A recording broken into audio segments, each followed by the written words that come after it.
vous retrouver pour cette nouvelle année 2018. Donc je vous souhaite à tous une très bonne année, que tous vos vœux se réalisent et qu'on puisse en gagner ensemble un maximum de paris en analysant les matchs des différents championnats européens. Et qui dit nouvelle année dit nouveau championnat. Pour la première fois, je vais faire un petit point sur un match de Serie A, donc le championnat italien.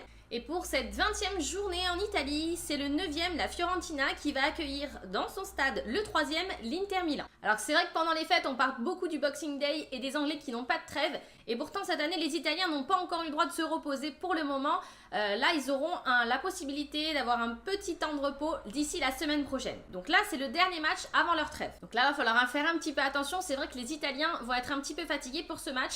Et pourtant, ça va être un match qui a quand même pas mal d'enjeux. Comme d'habitude, on va faire un petit point sur les deux équipes. Donc là, premièrement, sur la Coupe d'Italie, dernièrement, les deux équipes se sont faites éliminer. La Fiorentina s'est fait éliminer donc par la Lazio. Pour ce match, Stefano Pioli a essayé un système en 3-5-2 pour contrer celui de la Lazio et ça n'a vraiment pas fonctionné. Et pour la Coupe d'Italie, pour l'Inter, c'était un derby milanais puisqu'ils ont rencontré l'AC Milan qui les ont éliminés après prolongation. Alors c'est vrai que l'Inter, au vu de leur dernier match, donc en 8e de finale de Coupe d'Italie, ils n'ont pas non plus été transcendants, hein. Ils ont gagné au tir au but face à une équipe de 3e division italienne. Donc on se dit que c'est pas vraiment la priorité des joueurs de l'Inter Milan. On va pas se mentir, un derby est un derby, quelle que soit la nation, quel que soit le championnat. Donc on doit le jouer à fond les ballons. Et en plus de ça, l'Inter était favori. Ils ont aligné l'équipe type, donc on s'était dit que ça allait être un match où ils allaient pouvoir en sortir victorieux. Et pourtant, il y a eu un but refusé pour l'Inter suite à la consultation de la vidéo, donc ça a sa petite importance hein, quand même, puisque ça aurait pu faire basculer le match. Et finalement, on a eu également un Antonio Donnarumma qui a été très déterminant, et c'est l'AC Milan qui est donc ressorti vainqueur de cette quart de finale de Coupe d'Italie. Petit coup d'œil en Europe. Il n'y a pas, hein.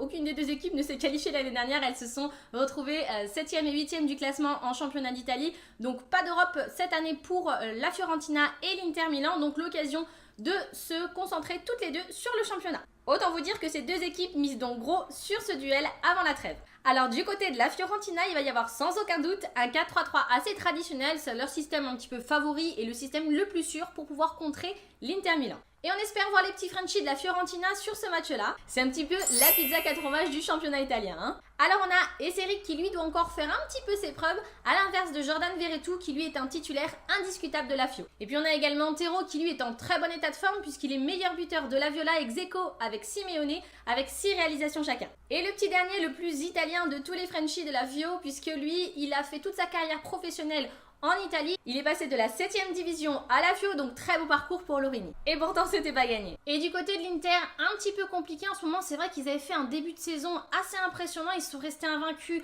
pendant X temps, jusqu'à ce mois de décembre assez chaotique, hein, puisqu'ils ont pris 2 points sur 4 matchs, c'est-à-dire 2 points sur 12 possibles. Donc là, c'est vraiment un moment pour réagir avant la trêve. Et puis en plus, ils en ont la possibilité, hein, puisqu'ils ont quand même dans leur effectif Icardi, qui lui est le meilleur buteur du championnat italien avec 17 réalisations, donc il est loin devant les petits de la Fio. Un petit point également sur le mercato, donc déjà sur la Fio, ça va être assez rapide, c'est vrai que il n'y a pas trop de mouvement pour l'instant, on sait juste que Chiesa intéresse la Juve, mais que la Fio le considère comme intransférable, donc hop, pas de négociation. Pour l'Inter, ça risque d'être beaucoup plus mouvementé puisqu'on entend souvent le nom de Pastore. Il y a également Deulofeu qui a été cité et Mkhitaryan, donc on va voir un petit peu ce que ça va donner. Attention tout de même au problème du fair play financier, il faut vraiment qu'ils vendent avant de pouvoir acheter, sinon ils n'auront pas l'équilibre qu'ils ont promis à l'UEFA et ça risque d'être compliqué pour eux. Donc voilà, surtout le mercato, faut vraiment pas que ça perturbe l'Inter, surtout avant cette trêve, ils ont vraiment besoin de ces points-là. Donc ça va être un match, je pense, qui va être très serré. La Fiorentina, on l'a vu, est assez solide contre les gros. Ils ont fait un nul contre Naples, contre la Lazio et contre l'AC Milan qui revient assez fort depuis que Gattuso a repris les rênes. Et du côté de l'Inter, ça reste des points qui ne doivent absolument pas laisser filer. Au niveau des cotes, une victoire de la Fiorentina est cotée à 2,65. Le nul est à 3,10.